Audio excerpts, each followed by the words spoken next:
Hey everyone! Today we're diving into history of daily lives of ancient Mesopotamia, the birthplace of civilization itself. Now, life back then wasn't like ancient Rome or Greece with grand, unified empires and cities all under one flag.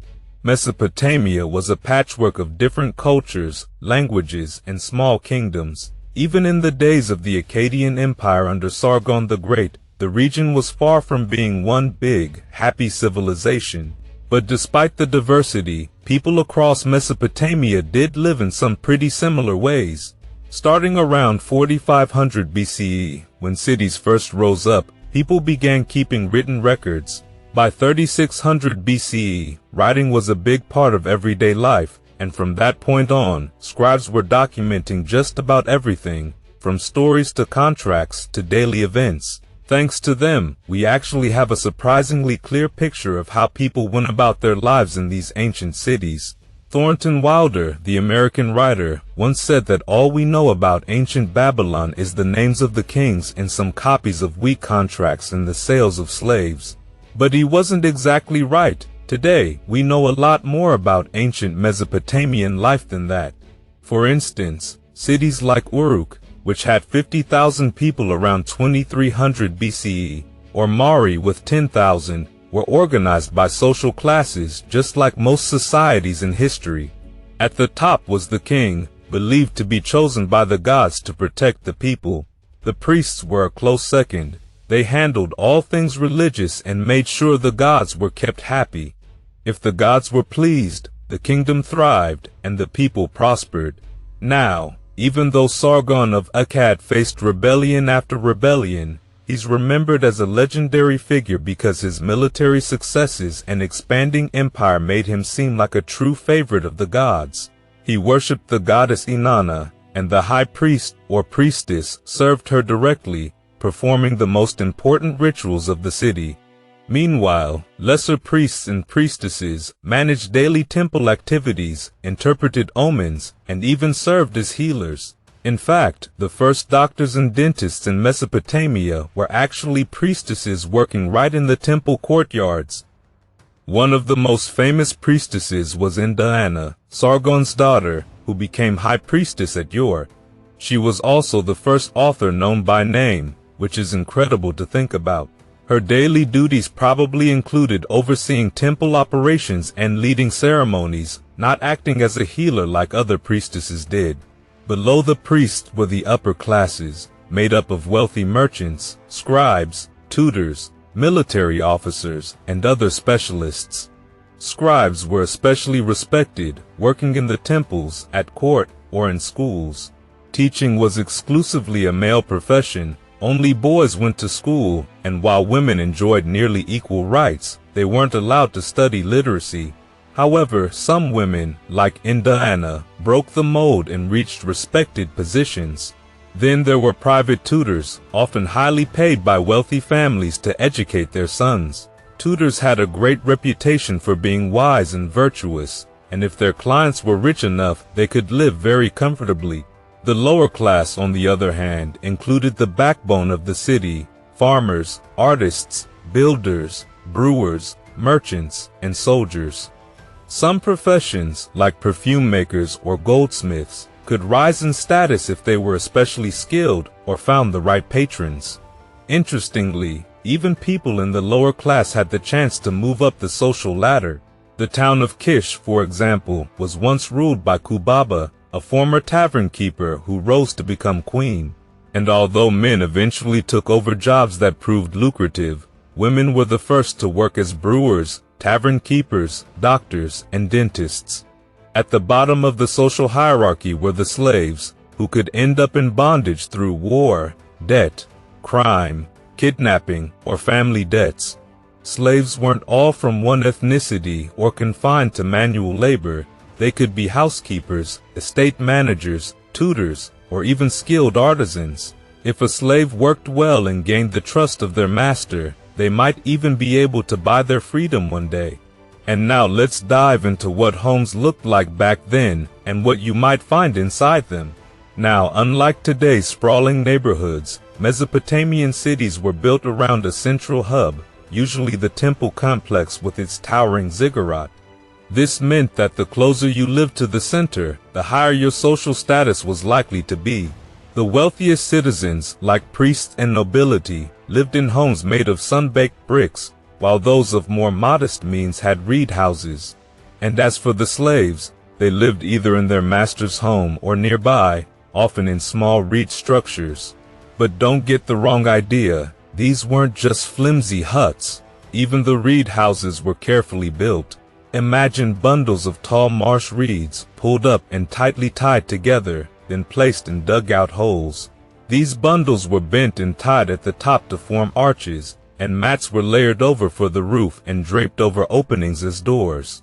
Now, for those who could afford it, brick houses were the go-to. Clay would be molded, sun-dried, and used for building. But because sun-dried bricks wore down fast, especially in the rainy season, oven-baked bricks were also popular, although these were reserved mostly for temples, palaces, and the homes of the elite due to the cost. Inside these homes, lighting came from small sesame oil lamps, and some wealthier homes even had windows, though wood for window frames was rare. They would also paint doors bright red as a way to ward off evil spirits. For warmth in cooler months, upper-class homes had decorated braziers, while those of lesser means would make do with shallow clay-lined pits. Believe it or not, Mesopotamia had early versions of indoor plumbing too. By the 3rd millennium BCE, wealthier homes, palaces, and temples had toilets with drains that led waste out to cesspools or river-bound sewer systems. Now, no home could go up without some help from the gods. Every project needed the blessing of Capta and Mushtama, the divine patrons of building and construction, and once completed, an offering was made to Arazu, the god of finished works. But even with divine approval, not every structure held up. In fact, faulty construction was a serious offense. Hammurabi's laws were clear. If a poorly built house collapsed and killed the homeowner, the builder faced death, and if a family member died, the builder's own family could pay the price. As for furnishings, Mesopotamian homes were more familiar than you might think. They had tables, chairs, and beds, though, of course, these varied in quality. In affluent households, beds were wooden frames crisscrossed with ropes and topped with wool-filled mattresses. In simpler homes, people often slept on mats of woven straw. The wealthy would dine at tables covered with linen, much like today, and the evening meal was a family affair. Family life itself looked pretty similar to modern times. Both men and women worked, while kids followed paths based on their social class. Boys from upper-class families went to school, while their sisters stayed home learning domestic skills. Lower-class boys typically learned their father's trade, while girls took after their mothers. And just like today, kids had toys, rattles, dolls, toy chariots, and even a jump rope game named after the love goddess Ishtar. When it came to entertainment, music and storytelling were huge. Families would gather after dinner to hear stories or listen to music, sometimes played by family members, or if they could afford it, by professional entertainers or slaves. And their instruments? They had drums, bells, flutes, harps, and lyres, pretty similar to what we have today. Music wasn't just a pastime, it was a big part of life. One queen of yore loved it so much she took her musicians to the afterlife with her. And now let's dive into the food and clothing that formed the backbone of daily life in ancient Mesopotamia. Starting with food, barley stood out as the primary crop here. It's no wonder then that Mesopotamians became the first to create beer, a cherished beverage that even had its own deity, Ninkasi. Her hymn, dating back to around 1800 BCE, is considered the oldest recipe for beer known to history. This beer likely originated from barley bread that was left to ferment, giving rise to a drink that quickly became central to their meals and culture. Beyond beer, Mesopotamians enjoyed a varied diet. Their fruits and vegetables included apples, cherries, figs, melons, apricots, and dates, along with crops like cucumbers, carrots, beans, cabbage, and turnips. Streams and rivers provided an abundance of fish, and pens held livestock like goats, pigs, and sheep, with cows being less common as they were costly and primarily used for their milk rather than meat. Wild game, such as deer and gazelle, also supplemented their meals, and domesticated birds like geese and ducks were kept for their eggs. The culinary resources were impressive, with a variety of oils, salts, and spices used to enhance flavor. According to historian Jean Bottero, the diversity of native ingredients meant that Mesopotamians rarely imported foodstuffs, despite their active trade networks. And while they also drank wine and water, beer held a special place in their diet. It was thick, nutritious, and often served as the main course at midday. Eating and drinking were not purely physical acts, though. Each meal began with prayers of gratitude, a reminder of the gods' role in providing sustenance. In fact, every aspect of life was believed to be intertwined with divine influence. This reverence extended even to clothing, which reflected one's social status as well as the Mesopotamian sense of craftsmanship. Textiles were among humanity's earliest inventions, with plant fibers twisted, woven, and sewn since prehistoric times. Wool was the most common material in Mesopotamia, though linen was used for finer garments. Cotton and silk were introduced much later, imported from Egypt and China, respectively. In terms of style, men typically wore long robes or pleated skirts, often crafted from goatskin or sheepskin. Women wore one-piece tunics made of wool or linen, with soldiers standing out in depictions due to their hooded capes. Younger men were often dressed in skirts or robes, while older men tended toward ankle-length robes.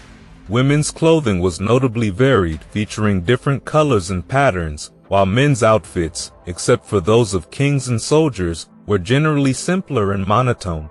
Accessories like shawls, capes, and wraps provided warmth and protection in harsh weather, often embroidered or tasseled.